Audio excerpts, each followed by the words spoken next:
Welcome everybody Nice. to the Veteran Lifestyle Magazine podcast. I'm Annette Wittenberger with Joe Palacio, where we share real stories from the military community and beyond, from mental health to transition. We bring you conversations that empower, connect, and remind you that your story matters. But I wanted to say a little something about our guest because we're very excited to have her. Today, we're joined by Julie Tully, a cowgirl turned nomadic Navy spouse whose memoir, Dispatches from the Cowgirl, through the Looking Glass with a Navy diplomat's wife, was published in 2022 and went on to win a 2023 IBPA, which is the Independent Book Publishers Association Benjamin Franklin Award Gold Medal and a Military Writers Society of America Silver Medal. In her book, Julie chronicles the years she and her family lived and worked in Africa, weaving a story that is part travelogue and part midlife coming of age narrative. She writes about life, culture, and the places where they intersect, and she's now working on a follow-up to her memoir. She is also both a ghostwriter and developmental editor. Her passion for storytelling shines a light on the lesser-known side of military life, and we're honored to have her here today. Thank you so much. Well, thank you guys. I am honored to be here. I've been following you guys for quite some time, and it's truly just a joy. Thank you. That's such an honor. People actually follow us, Joe. Not usually. We're dragging people with us. Like, come on, let's go. Let's go. Hey, I'm a storyteller. I live for stories. I love that too, because I think story time brings us together.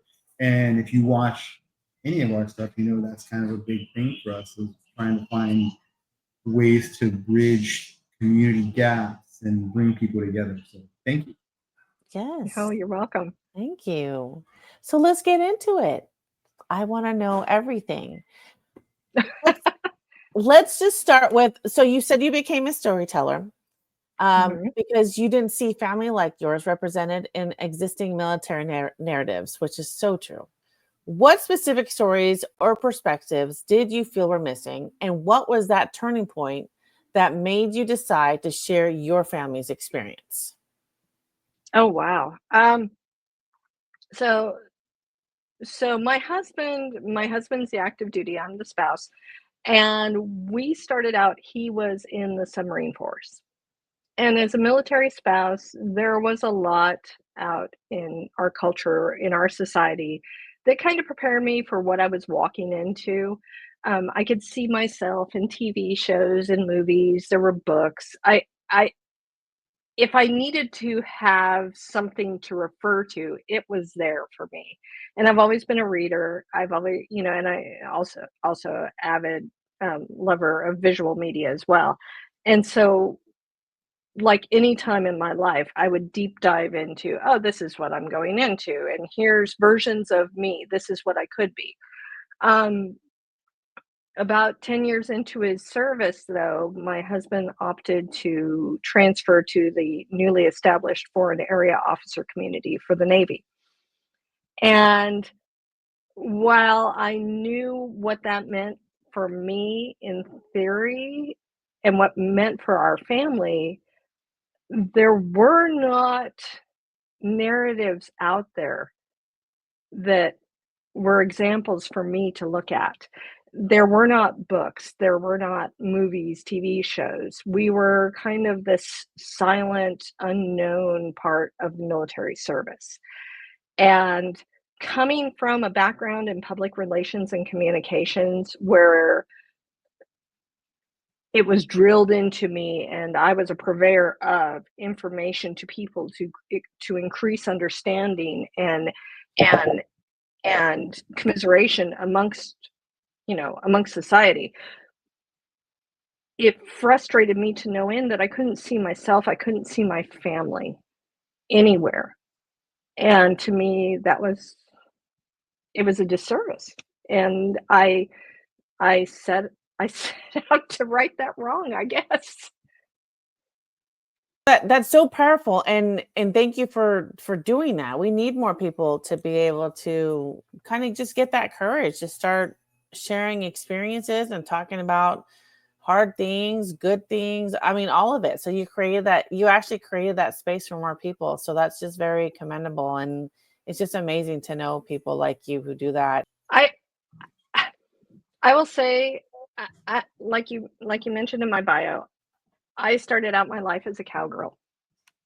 I come from a ranching family in Northern California, but my roots are deeply, deeply embedded in that lifestyle of cowgirls, cowboys, and that whole idea of but that whole idea that you are in control of your destiny, but that you also have the power to do things. And so that's, I mean, I've rarely taken no for an answer, is really what it comes down to. And in this case, when I told my husband, I see what you're doing, I see what this community is doing, I see what the families are doing, that they're going places where we never even hear about the military, existing. And why aren't we sharing that story? It's, it wasn't like I wanted to share top secret information. I just wanted to tell our story. Like I said earlier, thank you for being a storyteller, and that's what we like to do here, is amplify those kind of stories. And I think there's a perception of the military that your stories are telling foreign area officers in that kind of environment. It's the stuff that you don't hear about. It is literally that winning the hearts and minds in Exactly. community. Right? It's like bridging those smaller gaps. And I think that's, again, where we need to highlight more, because yes, our military is a mighty military, and no one probably can stand up to us in a fight. But our military can also do amazing things, like help build stuff, help places kind of empower themselves. Right there, and there's operations on that, and I think that's the kind of thing that we don't share enough. So thank you for those kind of stories. Thank you. And it also comes back to my theory was, like I said, coming from public relations and communications, I wanted to show the rest of America what we were doing, not just our military, not just me. I wanted to show the average American, when you make decisions, when you cast your vote, when you say we want to use our military for XYZ, I want to show you exactly what your military is being used for, and to the extent possible. And the sheer number of family and friends and even fellow military friends who had no idea why we were doing what we would do, or why they would send families to locations so far from any flagpole. That, it's like you say, Joe, it's telling our stories, it's getting it out there. You validate me. Thank you. You are validated. You are amazing. So let's talk about, and I apologize in advance because I was out of town, so I don't have a copy of your book, but I am sure going to get it. So let's talk about your memoir, Dispatches from the Cowgirl, Through the Looking Glass with a Navy Diplomat's Wife. It chronicles years living and working in Africa, and has been recognized for the IBP award. Getting at was, what inspired you to kind of open up your memoirs like that, and then like, do you have any reservations about opening yourself up to your life to the public in that? So I am, contrary to what people probably think who've seen me on my public persona, and know what I did professionally before I became a full-time military spouse. I am an introvert. I'm a very, very, very private person. I like my solitude. I like my privacy. But at the same time, I've always believed in that if you're quiet, staying quiet does nobody any favors. Because that reticence to share stories or to open yourself up can also lead to misunderstandings. And so, excuse me, when my husband transferred into the foreign area officer community and we were chosen as Africa specialists, we received our first on-continent assignment. And that was we were going to be going as a family to Cameroon, which if you don't know where it is, please do yourself a favor and get out a map and, make yourself familiar with the countries of the world, because it opens your eyes. But sub-Saharan Africa, we were being sent there. And this was, we found out we were going to be sent there in 2010. So this is still early days of social media. Blogging was king. But social media and public sharing of lives for military was still frowned upon. And I know that, if you have younger listeners watching this, listening to this, they're probably going to be like, there was a day that we couldn't share our lives on social media. Oh my gosh. But it existed. And so here I am, we're getting ready to move to Cameroon, and all of our family and friends, including military friends, but, extended family and friends who have no ties to the military other than us, were saying, one, why on earth would they send a Navy officer to Cameroon? And why is a cowgirl moving to Africa? And I kept sitting there in the early days, right after we received our orders, telling my husband, John, can I write about this? Please, please, please. I had been a blogger. I had some very small, unsuccessful blogs, but hey, they mattered to me. And I said, I can't blog, that's against the rules. Can't have a blog while we're there for military. But I want to be able to tell our family and friends, because the communications were going to be sparse. Internet was not strong in that part of the world. It wasn't like, we were kind of stepping back in time where emails and letters were going to be the way that we communicated. And so I kept asking my husband, I said, if I'm really, really good and I write stories home, they're solely about me. They're not going to be about you. They're going to be about me and what it's like to be your spouse living in Africa, and kind of my reactions to what we're doing down there. Is that okay? And he said, yeah, that's okay.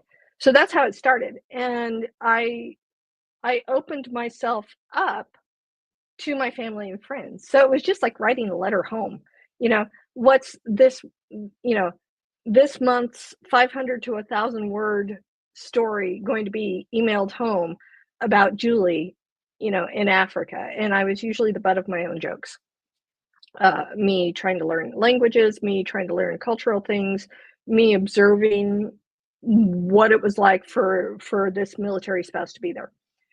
And I was only opening up my story to those who knew me. But we ended up serving 3 back-to-back tours in sub-Saharan Africa. And we went to places that I can guarantee you our family and our friends and the majority of our military friends would never, ever, ever go. We were in Cameroon, then we went to Nigeria, and then we were in Djibouti. And I kept writing these stories. But as time went, the friends and the family were like, can I send it to so-and-so? Can I send it to so-and-so? By the time that we ended up in Djibouti, I had over 500 people that were getting this, boutique email from me about our life. And it really became a thing. And people were like, you have to keep writing these stories.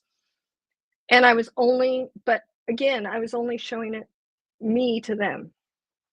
But a very, very dear friend of mine who's no longer with us, who was one of my mentors in the submarine community, a spouse, toward the end of our time in Djibouti, right before she passed away, she said, you know, you really need to turn this into a book. You really need to allow your story to be just, you know, somebody else's adventure. And I said yes. And when we left Africa and when our time there was done, after a little bit of breathing room, we were stationed in Naples in Italy. I decided to look for an editor and see if it was actually a publishable manuscript. Working with the wonderful Brunella Castigliola that you've had on here from the Military Editor Agency.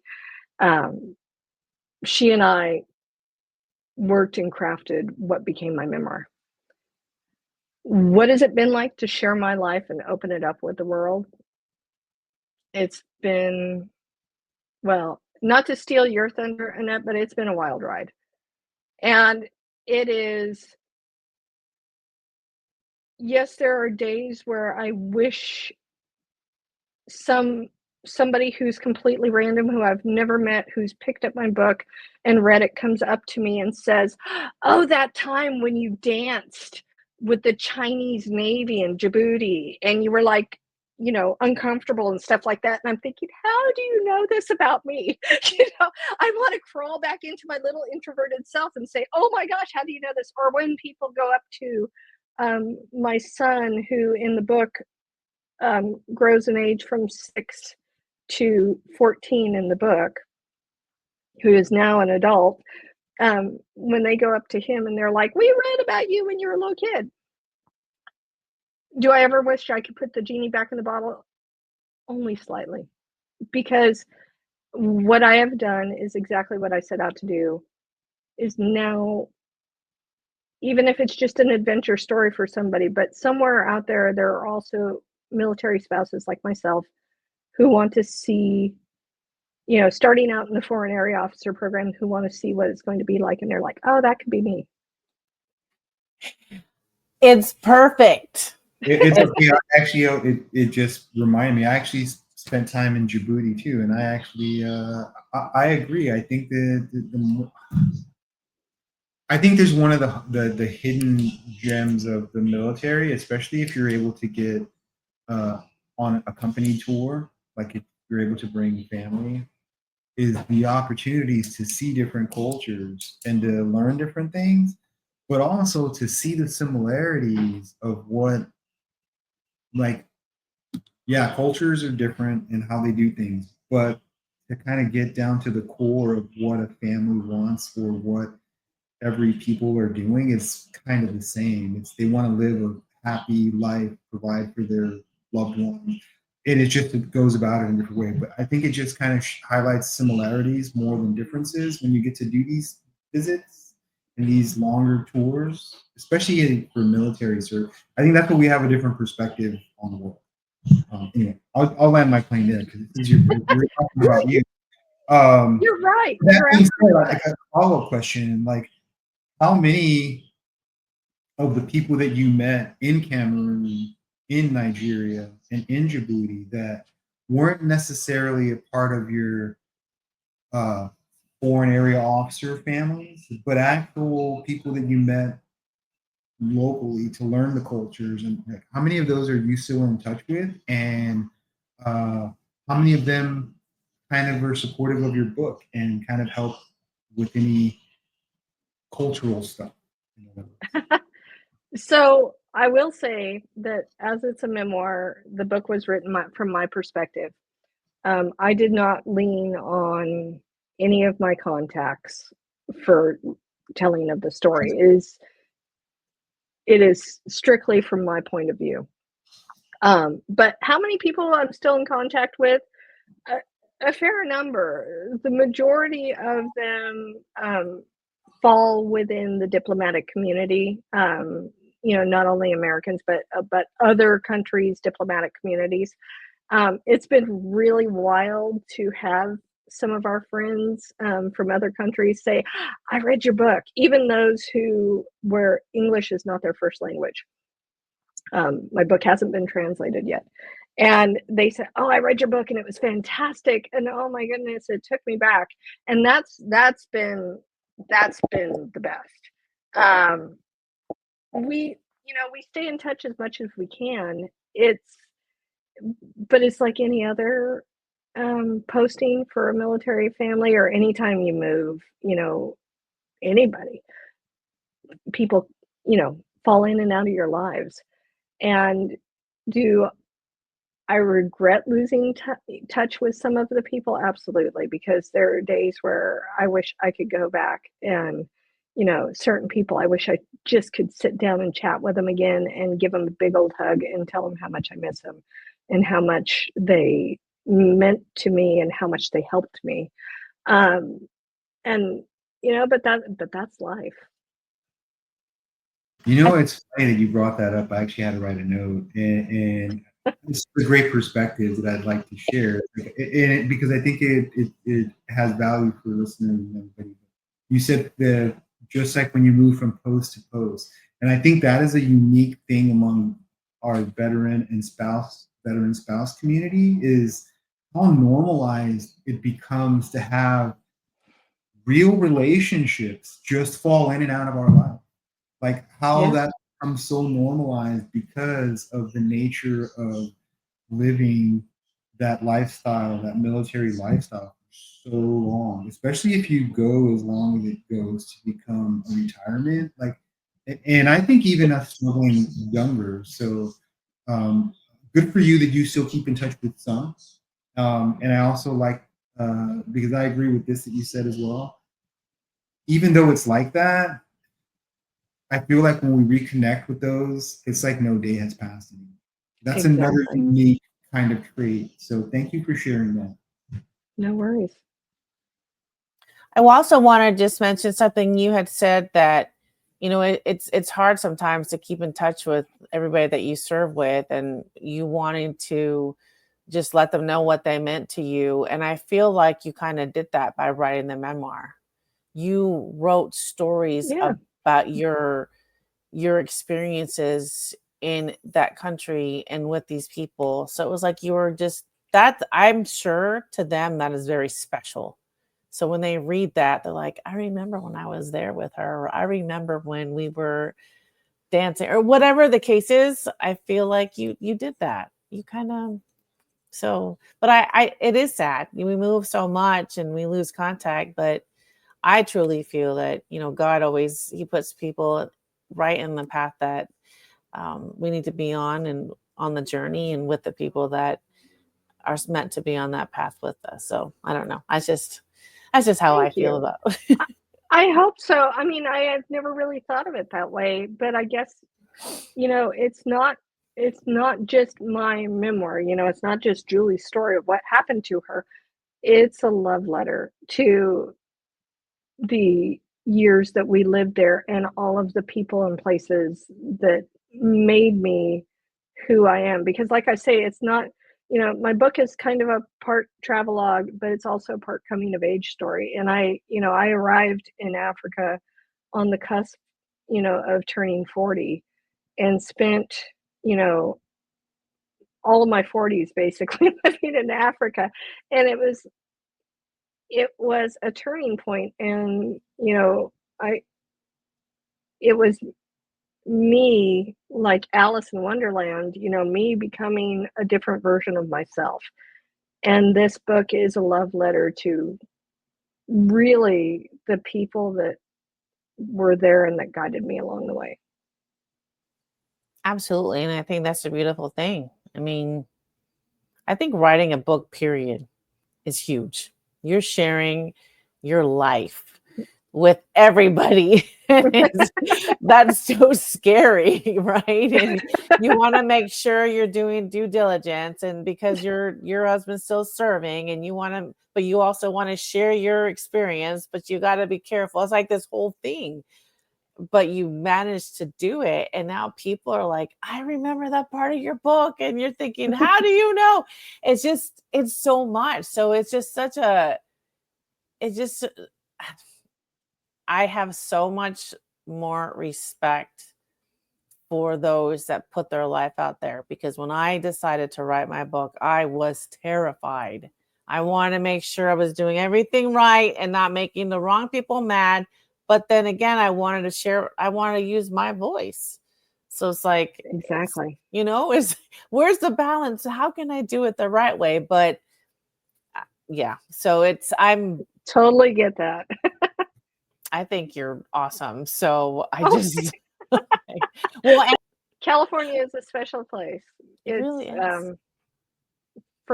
I know there are people out there that love to joke about California, but if you know, you know.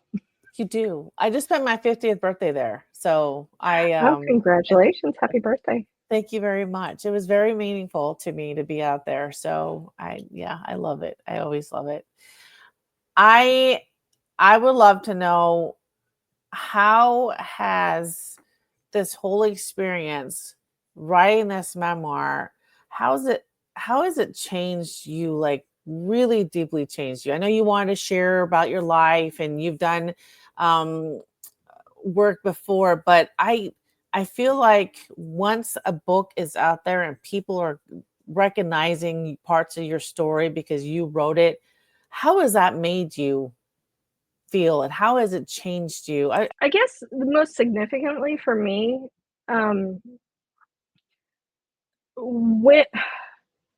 when my husband transferred into the foreign area officer community, I was at a crossroads with my professional career. We had been married for a few years, quite a few years at that point. And we had accepted our first overseas assignment. And to do that, I had gone on sabbatical from my career. Like many spouses, in our military, I had a really good career. It gave me purpose. It was who I was, and it defined me in many ways. But then I went on sabbatical.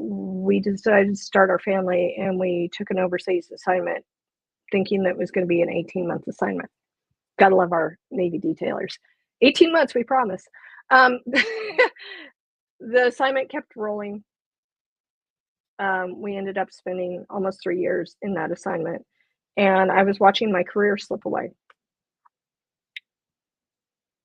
And when my husband transferred into the foreign area officer community, knowing what that meant to us, because the first word in foreign area officer is foreign, which means you're going to spend a heck of a lot of time overseas.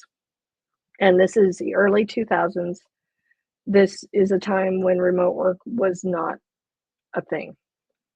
I was floundering, completely and utterly floundering, because I had watched, I had gone to school, I had received my education, I had watched the career that I built, and it was actually a more successful career at that point in time than my husband's, fly out the window. So fast forwarding, all of these years and, using the skills that I had honed in my career to start writing, fast forwarding to writing and publishing a book, part of the reason that, I went down the path and I decided to actually take writing seriously and become an author was because it was giving me purpose again. It was a newfound purpose for me. And when the book published in September of 2022, we had just returned home after 18 and a half years straight overseas. I had worked sporadically, kind of doing here, spot work here and there, different types of contract work at embassies, writing various articles for magazines, stuff like that, but really nothing like I had done in my previous career life. And so the book publishes, and I'm thinking, this is going to be fun. It's, maybe my mom and a few friends will buy it. granted, my publisher was hoping for more, but in the back of my mind, I'm like, God, I just hope like 50 people buy it. I never saw what was coming. Never saw what was coming. The book took on a life of its own, and it ended up winning a major, major award. And what it did was it gave me validation. And it started a career for me again. And it's kind of like you never really know where you belong until you end up there. It's like being on it's like being lost on a road and you have no idea where it's going. And when you finally get to the end of it, it's like, oh, I get it now. This is this route to this town. Well, this is the route to my career and where I'm meant to be. So it has changed me profoundly, writing my book, sharing my stories. I have found out that I have a superpower,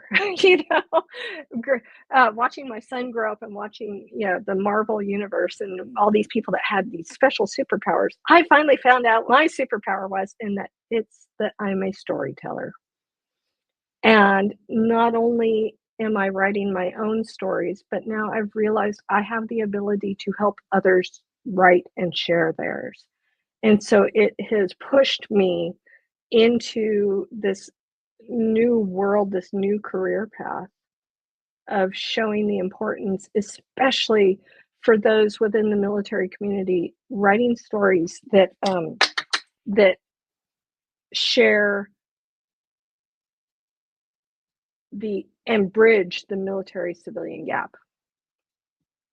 So many emotions are running through me right now because I have personally, and Joe knows this, I talk about it a lot, but it's taken me years to be where I'm at now. To be so vulnerable and authentic, and storytelling has just saved my life. And you just saying everything that you just did, I resonate with that so much. There's just moments in your life where you're like, what am I doing? What's my purpose? What's next? And then you find it. And storytelling is so powerful, and it's so scary at the same time, because you're never going to make everybody happy, right? Someone's going to say someone's going to say something negative about your book. Someone's going to not be happy about what you wrote, or you wrote too much, or you said too much. So there's always those mean girls out there. You're always going to have a mean girl. There's a whole club. Yeah.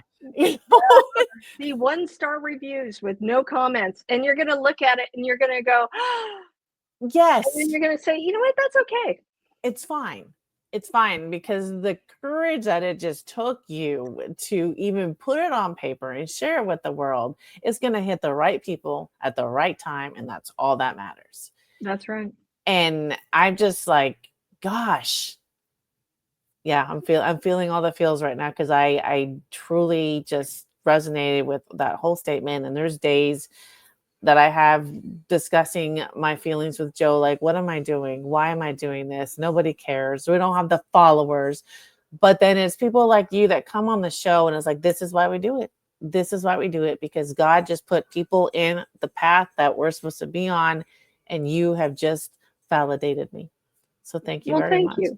My mom always likes to, when I was a little girl, my mom always said, you're Pollyanna. So if anybody understands that terminology, it's that,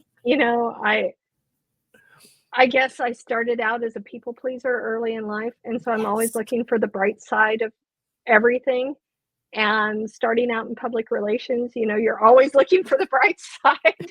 So I guess it's just, it's just changed. It's rewritten my DNA into thinking I'm not going to be everybody's cup of tea. And I know that, but at the same time, these are all that we are. In the end, when we are long, long gone, and there's very little to remember, it's going to be a story that exists. That is all we are. And exactly. They're gonna have is stories. It might be all over the internet, but I mean, it's something that it's a different way of storytelling. Storytelling evolves over time. It does, always. With you transforming you are now, and you found your purpose and your calling and all of that. Now you're going to be that person, that mentor for us as a ghostwriter. I do ghostwriting. Yes. I've actually been a ghost for quite a long time. It started when we lived in Africa, and I ghosted a lot of my husband's press releases and stuff because, coming from the submarine community, that wasn't something he had to do. He had to teach himself how to become that kind of a writer. And so I ghosted work for him. I ghosted, speeches for him. I ghosted speeches for ambassadors. So I found that I had this ability to step into somebody else's voice in their story and actually talk for them. So now I work as a ghostwriter. I also work as a developmental editor. I do book coaching. I do author marketing. I get really excited about people telling their stories, and I just want to help them get it out there. That's not an easy task to take on. That's not easy to do because you have to really get into people's minds, right? Yeah, you do. Absolutely. You have to get their voice. You have to get their mind. It's like putting on a set of gloves that fit. Okay. It's like all of a sudden I realize that if I sit here and talk to you and Joe long enough, I can mimic your stories. So it's one of those, many things that my teachers taught me growing up that, they're like, oh, you're not going to be cut out for this. You're not going to be cut out for that. I want to raise my hand now and say, I found out what I can do. Well, not everybody has the same superpower, Julie, and you found that your superpower is the storytelling, but you're helping other people do it. And I'm not in your shoes, but I don't think that's easy to do. You are looking at it because you have experience, but I don't think not everybody could do it. I don't think everybody could do it. I love it. I honestly, I don't, thank you. But I will tell you, I grew up in a culture of storytellers. I grew up sitting around tables and campfires and other places with, ranching families, grew up going to people's houses where visiting people who were at that time, I was just a little tiny girl and they were, rapidly approaching 100, and they were telling these stories. And I thought, oh my gosh, this is the greatest thing ever. These stories have to live on. And in my family, that's, we would continue telling everybody's stories. And even now, if I go back, and I'm sitting and chatting with my brother, we'll be like, oh, do you remember so-and-so? And they always had the best stories about this. And people deserve to have their stories live on. And that's, like, to me, as a lover of books and visual arts, it's that ability for others to share and to pass it on, that if we lose those stories, who are we? When we lose somebody's story, and especially in the military with so many of us and so many veterans with so many different stories, and growing up with friends who had served at Pearl Harbor, and places like that, listening to their stories deserve to live on. All of our stories deserve to live on. Like I said, in the end, that is all we are. Those friends who have been long, long gone, they live within me in stories, and I tell their stories to other people. And that is, I have found, it's my superpower. Now my goal, my mission, my career is to not only tell my own stories, but to help people tell their stories too. And especially to tell them in a way that it's not just, some of these stories, especially for the military, they're such fascinating stories, but they never make it to the general public. And that is really where I'm focusing my work, is saying, tell your story, but let's get it told and packaged and out there in a way that Joe Schmo on the street would say, wow, that's pretty darn interesting. Because the more that we're such a small percentage of the American public that we need to make sure that our stories are out there. It makes them relatable. I think there's a gap between military culture and civilian culture, and it's this gap that's perceived because we're doing something else that they don't Right. know, understand, right? But the stories, I think, are relatable. They're just kind of done in different fashion, but I think when you tell them correctly, people that aren't in that community go, oh man, I totally relate to that. That's actually really cool. And there's kind of brings us together. So I think that's the importance of telling stories. Thank you for sharing that. You're welcome. And that's, I mean, like, what I've found, strangely enough, when I published my memoir, was that, initially I thought, besides family and friends, it would be military that would be the primary focus of my readership, and they're not. The majority of my readers now, as my book gains traction, are civilians. So interesting. What has been the feedback from the civilian community? Oh, it's fascinating. I actually now, in addition to that, I've been doing a lot of speaking engagements. I've kind of become, in many capacities. I'm also a speaker, and I've been invited to many conventions, fundraisers, organizations to speak about my story. They were all civilians. None of these are military related entities. And every single time their reaction is, one, thank you for showing us a side of the military that we had never heard of before. Two, thank you for taking us on an adventure to Africa, to a place where we'll probably never get to go. And three is just this innate fascination in somebody who started out like they did as a civilian and got dropped into this world. And so in a way, even though a lot of them will say, oh, I could never do that, or I don't know how you did that, but in a way they kind of see themselves in me, like they see the civilian side of me. And then they can see how, I can relate it to them, of what it would be like for them to be dropped into my situation. So it's been fascinating, and the civilian response has been overwhelmingly positive. What's funny is that as you were sharing that, I always think of the people that used to say, "Oh, I could never be in the military. I couldn't do that."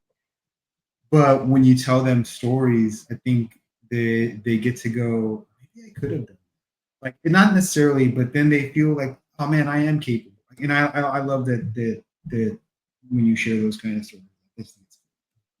Well, it's like a lot of them, because a lot of the book is about, we are in Africa as a family, and our son, is going through basically his entire elementary school time frame while we lived in Africa. And people will ask me, oh my gosh, what was it like to raise a child like that? And I said, you know what? I don't know.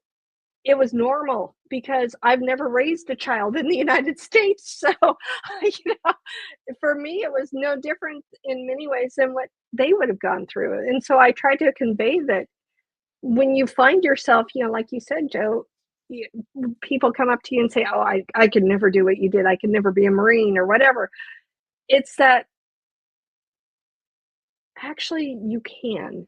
It's maybe you can't do exactly that or something, but when you're put into a situation and you find yourself there, it's kind of sink or swim. Nobody gives you an owner's manual for a child. So for me to raise a child overseas in remote locations that were not always the most friendly and kind places to live, I was just raising my child like, like the natural way that's embedded in my brain, as a human.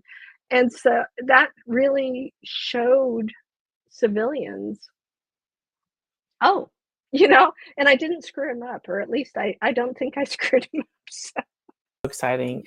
What is if you're able to talk about it, what is your next project? What do you want to do next? So, as people have read the book, and as I have been on this incredible journey over the last 3 years of traveling around and speaking to groups and talking to them about my experience, the number one question that I receive from my readers, from the audiences, is what happened next? Because the book ends very definitively as we leave Africa. But it's open-ended because, like I said, it's a coming-of-age story, and it's showing the progress of a modern military spouse, a woman coming to terms with who she is through circumstance. And I'm always writing. I always have a journal or my iPhone open to my notes, or, I am constantly writing. I write in my head as I'm talking to you guys. There are notes going through my mind of things I want to write about. But as I started writing notes after the publication of the book, I realized that I wanted to tell the rest of the story of what happens when somebody we ended up staying overseas for 18 and a half years, coming home to a country that was pretty foreign to us culturally. We're still red-blooded Americans that, bled navy blue, but we left the United States. My favorite joke is we left the United States when NCIS was a brand new TV show, and we came back when it was like on season 21 or something. So it's, and iPhones didn't exist when we left the United States. So much happened in the 2 decades that we were gone that the story really started to become what happens to that girl that grew up. And I realized that the story is actually, it needs to be told backwards to be told forwards. So the follow-up memoir is looking at both the 50-year-old woman that returned to her home state, to a place where she was very well known for who she was, which was not being a military spouse, and looking back, starting with the 19-year-old girl that she was, that formed her into who she would become. And so that's as much as I can tell you. It's in the works. I love it and I understand it. You can't tell too much, but already I'm like, ooh, that's gonna be good. I am so excited that you chose our platform to come on. I mean, like we're always so honored because you guys are a big deal. This type of platform and developing a magazine that's focusing on people like us, because now my husband is a veteran, so I'm a veteran spouse. This is what I dreamed of all those years ago when I was, chipping away at my husband saying, can we write about this? Can we write about this? This is what I didn't know what I wanted to exist in the world. So you guys are fantastic. What I love is that we're kind of a big deal. And for those who know me, know how that really was kind of cool for me to hear. So yeah, thank you. I appreciate that. You're welcome.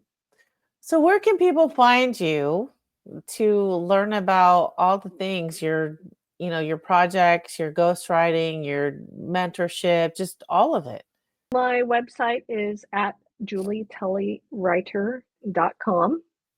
I'm on Instagram I'm on Facebook. Instagram is where I hang out most often, at Dispatches from the Cowgirl, because that was the name of the original stories. That is who I am, is who I will continue to be.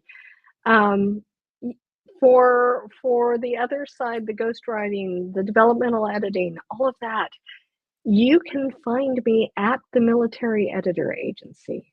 I am a proud partner with Brunella Castagliola, and we are doing everything we can to help the military tell their stories. I love that. I love her. I love them. I mean, yeah, Brunella helped me a lot when I first started writing my book. So I'm so excited that you are a part of that. But even if you weren't, I still adore you. So I just think this is so great. So excited for everything. Well, I hope to meet you both in person at some point. If anybody is going to the Military Influencer Conference, I will be there this year. We will see each other. There we go. I will be there. Okay. But I'm around. You can find me online, and if you can't find any of my social media sites, just type in my name. Yes. Thank you. Absolutely. I have to thank our sponsors. We have quite a number of people that believe in our work. I must call them all out. And we will begin with Sea Waves, Mil Spouse Transition, Sales Platoon, Mil Space Books, Mountain Up Cap Company, Maxwell Soaps, A Wild Ride Called Life, Bunker Labs, Shield of Sisters, the Utah Veteran Business Resource Center, W Brand Publishing, and Hauli Socially Inspired. So thank you guys all for helping us to make this happen. Thank you for being here. Please follow, like, and subscribe. We are all over, even TikTok. We are on TikTok. I don't do the dance moves, but I will publish our episode on there. One day, maybe it'll happen. But taking lessons, so dance moves will eventually show up. So perfect. Perfect. Can I write about that? Yes, you can. Yes, you can. Thanks again, Julie. It was such an honor to have you on here. It was such a pleasure. You guys are awesome. Joe, Annette, thank you. Thank you so much.